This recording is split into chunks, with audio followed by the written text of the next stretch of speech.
నమస్తులసి కళ్యాణి నమో విష్ణు ప్రియే శుభే నమో మోక్ష ప్రదేదేవి నమః సంపత్ప్రదాయకే.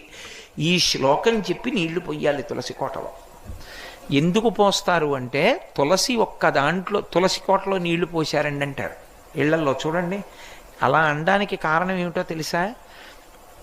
అనేకమైనటువంటి చెట్లు ఏడుస్తాయి ఒక ఇల్లు కట్టుకుంటే. మనం ఎందుకు ఏడుస్తాయంటే చెట్లకి ప్రాణం ఉంటుంది. ఆ ప్రాణం కూడా వాటికి ఎలా ఉంటుందంటే అది తొందరగా వ్యానం విడిచిపెట్టదు, దాన్ని అది పట్టుకుంటుంది చెట్టుని. అందుకే పెద్ద పెద్ద చెట్లని కొడితే పూజ చేయకపోతే అక్కడ ప్రమాదాలు జరుగుతుంటాయి. ఆ చెట్టుని పడగొట్టి కోసి తెచ్చి చిత్రియ పట్టి మనం తలుపులు కిటికీలు పెడతాం. అవి ఏడుస్తాయి. నన్ను ఇలా తీసుకొచ్చి పెట్టాడు, పచ్చగా చెట్టుగా ఉండేదాన్ని నరికి తెచ్చాడని. అవి పడుతున్న బాధ